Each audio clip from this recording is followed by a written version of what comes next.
O problema do Flamengo, pelo que você viu no jogo contra o Palmeiras, segue sendo não agredir tanto o adversário, gira, toca a bola e não levar tanto perigo? Eu acho que isso mudou um pouco. Mudou? Se você pegar os 11 gols do Flamengo, desde a chegada do Dorival Júnior, são 4 de contra-ataque, são 4 de bola parada e 3 de contra-ataque. Então você conseguiu criar um repertório diferente ao atrair o adversário para abrir espaço. Que não é tanto o caso do jogo contra o Palmeiras. Contra o Palmeiras, o gol nasce numa jogada de posse de bola. O Marlos Moreno é que conseguiu criar o espaço quando pôs em velocidade contra o Gustavo Gomes, que acabaram de entrar na posição que não é dele. O Gustavo Gomes tem jogado partidas monstruosas na função dele como zagueiro, mas entrou muito fora de ritmo na lateral direita improvisado no sábado. E aí o Marlos Moreno conseguiu criar a jogada. O Flamengo está mesclando mais os dois estilos, trabalhando bola parada, fazendo o contra-ataque e a característica do time, que é posse de bola, permanece, mas com essa mescla você abre um pouco mais de espaço na defesa adversária. Só tem uma coisa, PVC, que não está oscilando para o Flamengo, que é esse histórico recente de fracassos com o Maracanã lotado. E aí o Reinaldo Rueda, passa por Maurício Barbieri, passa agora, pela primeira vez, com o Dorival Júnior. Você lota o Maracanã e só pra gente não ir muito longe, do ano passado pra cá, vamos lá. Final da Copa do Brasil contra o Cruzeiro, lotou e não conseguiu vencer. Final da Copa Sul-Americana contra o Independente, lotou o Maracanã, não conseguiu vencer. Semifinal de Copa do Brasil esse ano, Corinthians, com um time inferior ao Flamengo, conseguiu o objetivo, todo retrancado, o Flamengo não teve competência para vencer o jogo. E agora, quando tinha esse desafio de ficar próximo ali, ficar numa situação legal para brigar pelo título, lota o Maracanã e para no Palmeiras. Mas aí, alguns desses jogos que você citou, o Flamengo não perdeu, fora de casa também. Não perdeu nenhum. E não perdeu fora de casa também, contra o Cruzeiro, por exemplo. Exatamente. Né?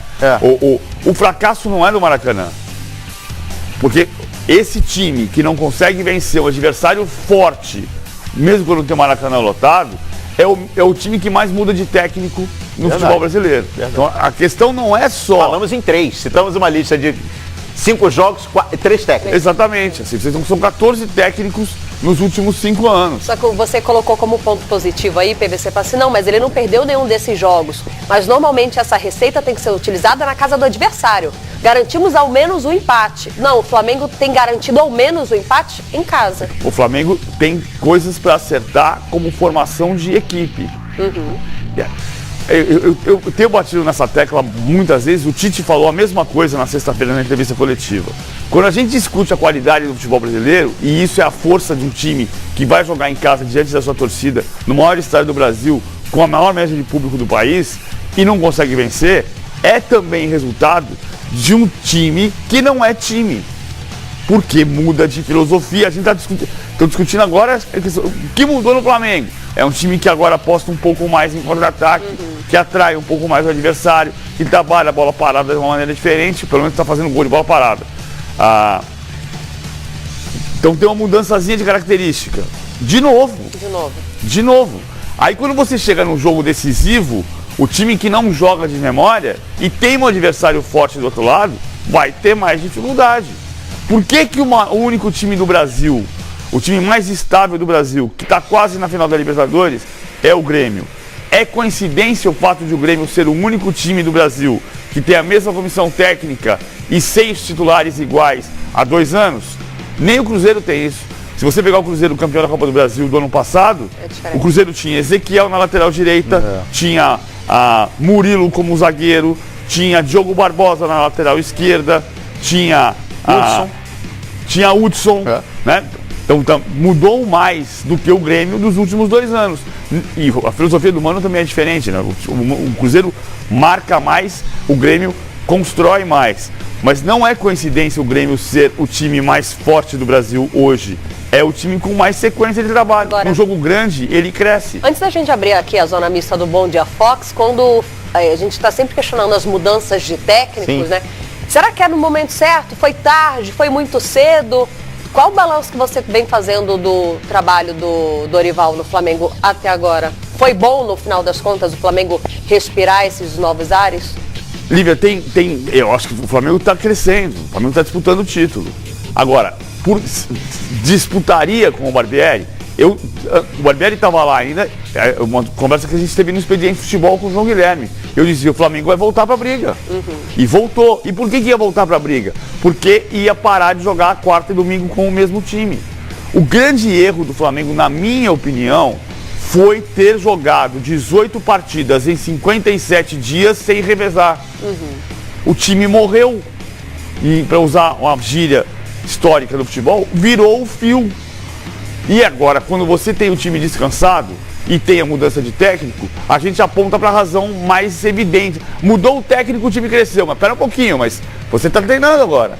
Agora você está descansando e treinando. Podia ser diferente se fosse o Barbieri? Podia não ter recuperação? Podia. Mas a gente não vai ter essa resposta objetivamente nunca. Até porque agora tem só o Campeonato Brasileiro. Vamos abrir a zona mista, Calheiros? Vamos, que a gente mostrou agora há pouco ali o lance. Olha, por onde eu caminho aqui no Rio de Janeiro, não tem quem não fale desse lance do Lucas Paquetá. Mas vamos lá, vamos abrir a zona mista lá no Maracanã, ouvir os personagens desse empate. Flamengo e Palmeiras, os treinadores, olha aí.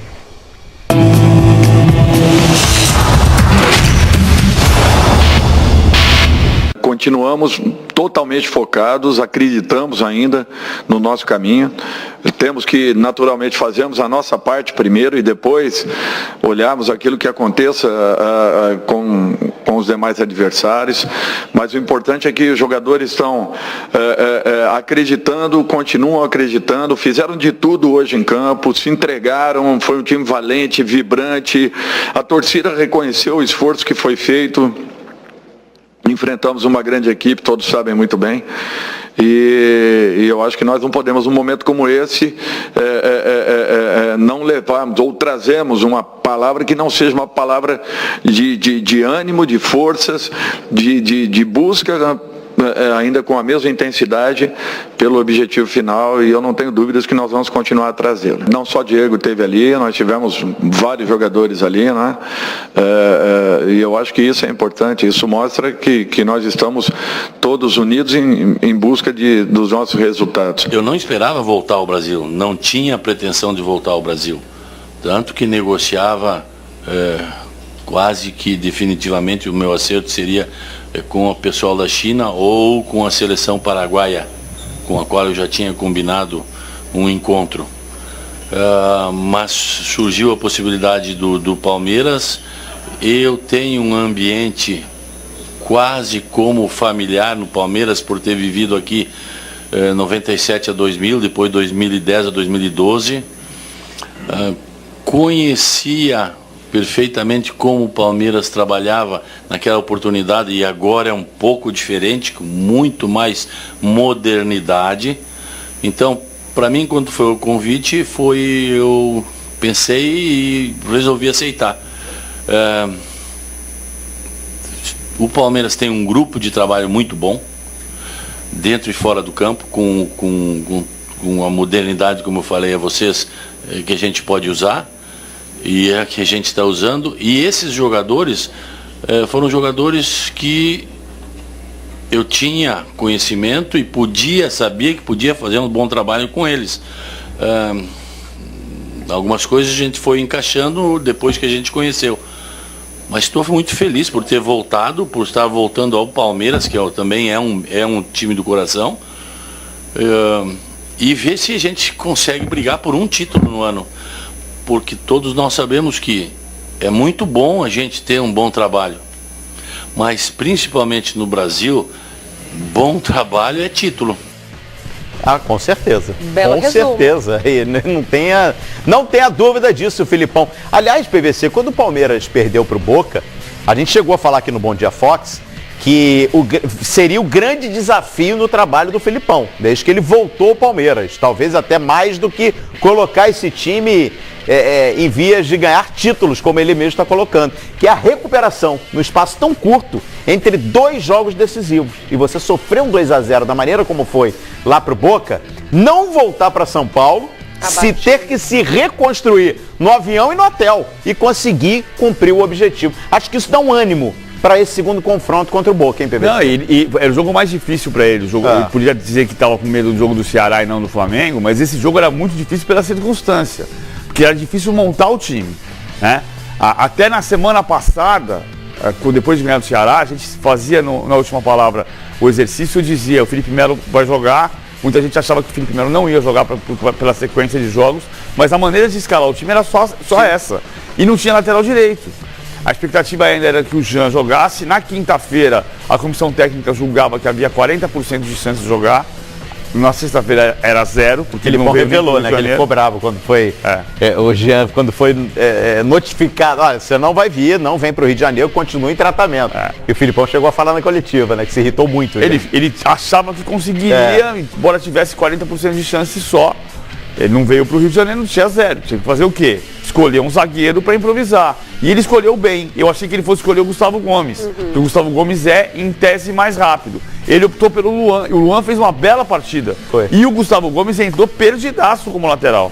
Então ele escolheu certinho. Com base nisso que ele está dizendo. O Palmeiras hoje tem um grupo de análise de desempenho. Tem o Paulo Turra perto dele. O Filipão está ouvindo muito as pessoas que trabalham com ele. Isso não é tão novidade, né? Na Seleção Brasileira de 2014, a tragédia do 7-1, ele tinha um corpo de assistentes, de observadores. Ele dava a palavra final. Por exemplo, os observadores dele, o Galo e o Roque Júnior, queriam jogar com um meio-campo mais fechado contra a Alemanha. O Filipão decidiu colocar o Bernard. Deu errado, extremamente errado. E a decisão foi dele. Mas ele tinha os apoiadores ali. Ele está ouvindo muito a analista de desempenho, o Paulo Turra, porque o Palmeiras de hoje é um clube completamente diferente do que era de 10 a 12. De 10 a 12, o Filipão era presidente, só não tinha a faixa, mas ele resolvia todos os problemas ali. Eu lembro, eu adoro contar essa história. Quando teve o problema do Kleber com o Filipão, no vestiário, que os dois pararam de se falar, e o Filipão disse que não ia mais trabalhar com o Kleber, a gente fazia uma entrevista que eu fiz com o presidente Arnaldo Tironi na época, e a pergunta era: presidente, o Filipão não vai trabalhar mais com o Kleber, como é que vai se resolver isso? E o Tironi responde assim: o Palmeiras tem hierarquia, o presidente está acima, o que o Filipão decidir nós vamos aceitar. Ou seja, síntese, o presidente que tomava conta de tudo, era o Filipão. Boa, e a torcida do Palmeiras já canta, quarta-feira, porque não deu nem tempo de comemorar, sim, o empate em 1-1 com o Flamengo lá no Maracanã, e a chave já foi virada. O pensamento do palmeirense é apenas na decisão, na semifinal da Libertadores, que acontece agora, nessa quarta-feira, contra o Boca. E o presidente, o técnico, né, o técnico Filipão, ele falou sobre a conquista de pelo menos um título para concretizar um bom trabalho na atual temporada. Nós temos ainda quarta-feira, e quarta-feira nós temos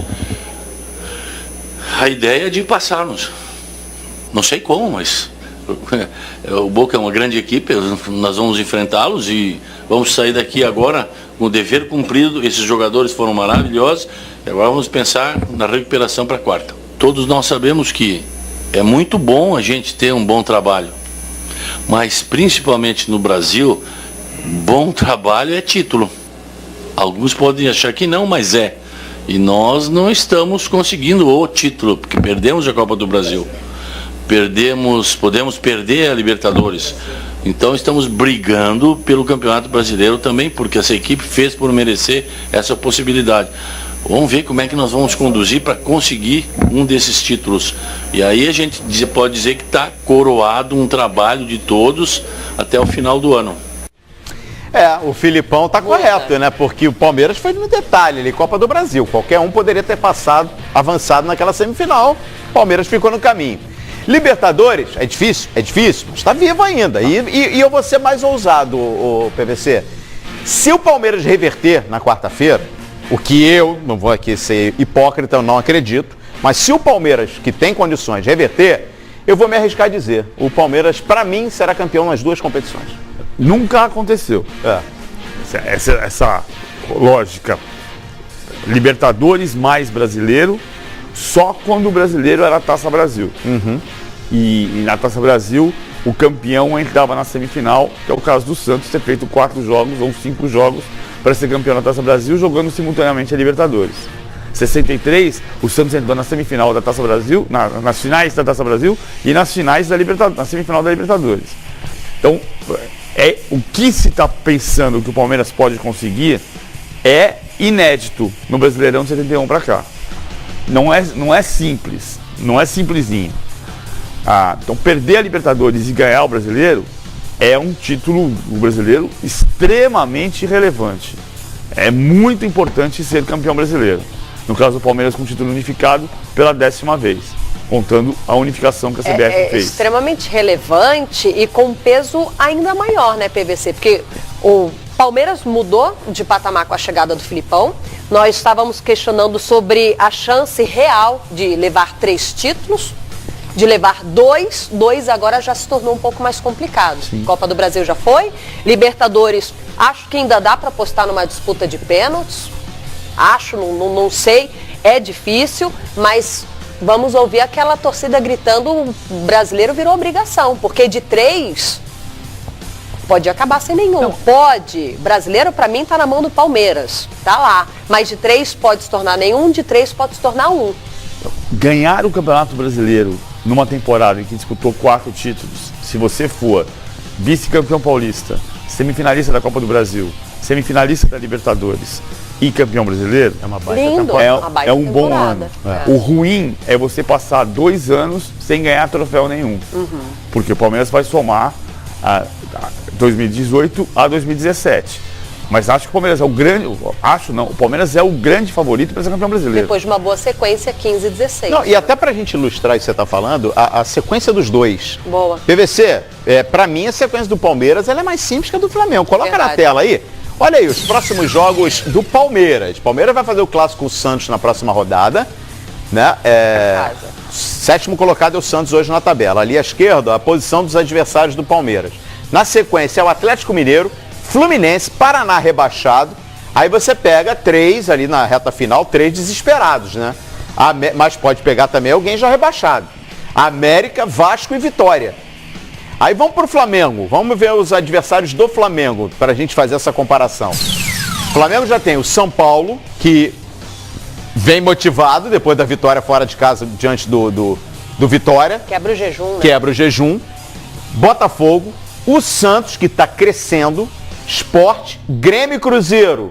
E dependendo da circunstância, o Grêmio também já pode não ter interesse no campeonato nesse momento. E o Atlético Paranaense lá na última rodada, PVC, que pode estar jogando por vaga na Libertadores. Sim, em tese a tabela do Flamengo é mais difícil. O Palmeiras tem que pensar em 4 pontos nos 2 próximos jogos. Fazer 4 pontos contra Santos e Atlético Mineiro. E o Flamengo tem uma chance real de empatar contra o São Paulo e ganhar do Botafogo nesses 2 próximos jogos para manter esses 4 pontos, pensando do ponto de vista palmeirense. Sim. O Flamengo tem que fazer 6 pontos.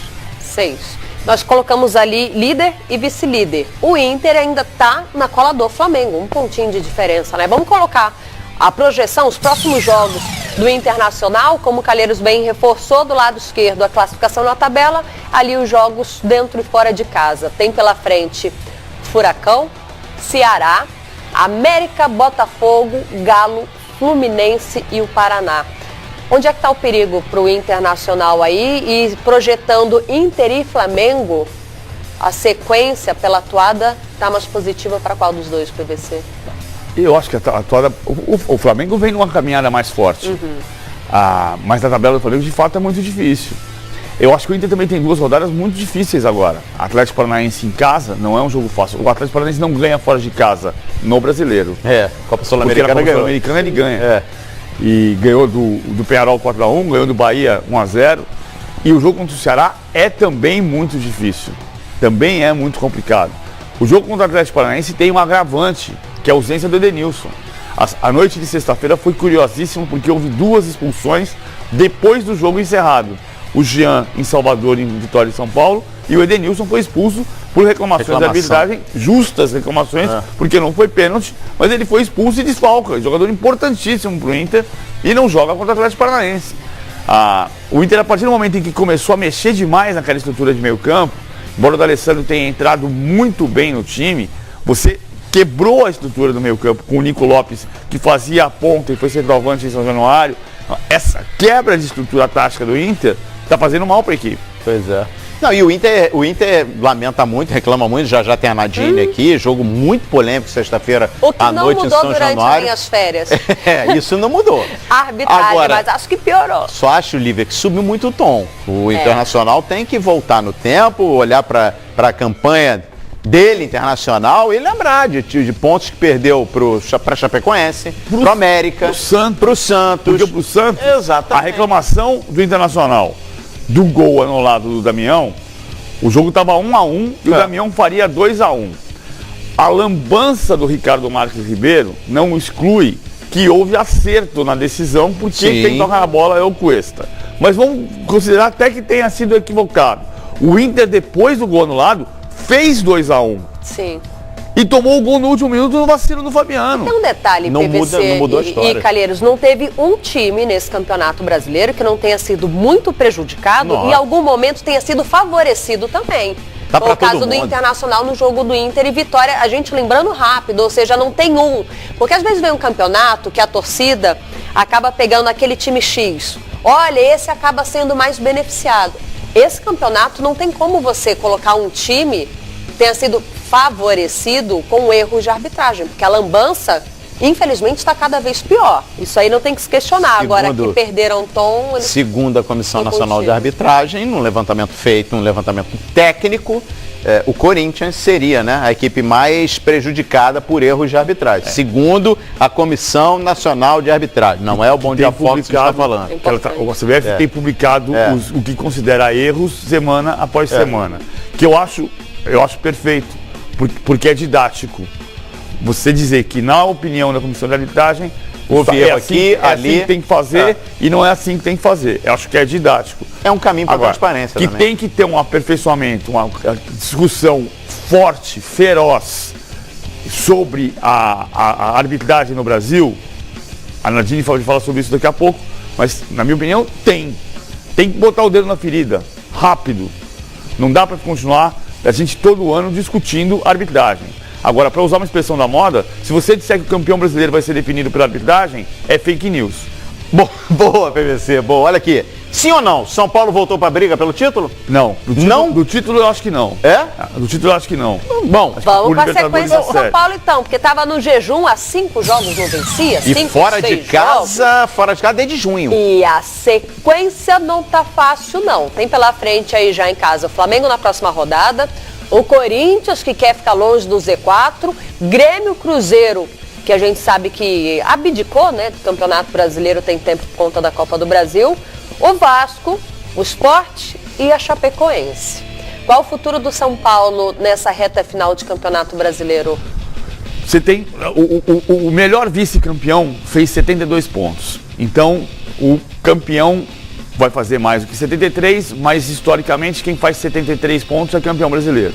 São Paulo tem 56.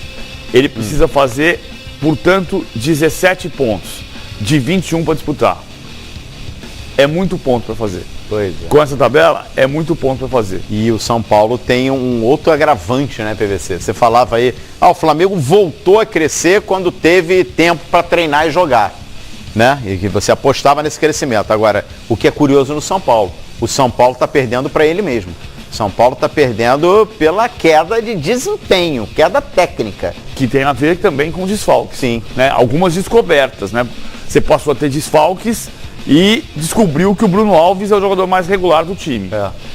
É um zagueiro que fez o gol da vitória contra o Vitória, com perdão da redundância. Aí você descobre uma crise técnica, você tira o Jusilei e coloca o Luan. E o Luan é o melhor em campo contra o Vitória. Como Salvador. Luan. Então, verdade. Tem descobertas, mas tem desfalques que afetaram muito o rendimento do time. O Everton é um deles, o Bruno Pérez foi um deles, a saída do Militão foi uma dessas questões, agora a perda do Rojas, por lesão que não joga mais. E a insistência com o Anderson Martins, que não vinha fazendo uma boa temporada. O Anderson Martins até subiu, ele começou a errar muito, o Anderson Martins agora foi pro banco. Arboleda e Bruno Alves fizeram a dupla de defesa. Houve um momento no campeonato que o Anderson Martins merecia ser titular. Depois ele cometeu erros no jogo contra o Palmeiras, no jogo seguinte, e saiu do time quando o Arboleda voltou da seleção do Equador.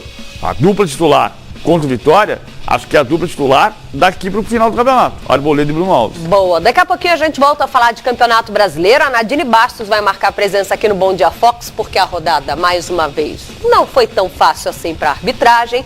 Nós vamos falar de Libertadores, vamos falar de Grêmio. O Grêmio entra em campo amanhã, tem uma boa vantagem diante do River Plate e decide a sua vaga em casa. Só que o nosso assunto agora, Calheiros, é lá na Espanha, porque teve gente que não viu a placa, mas o Bom Dia Fox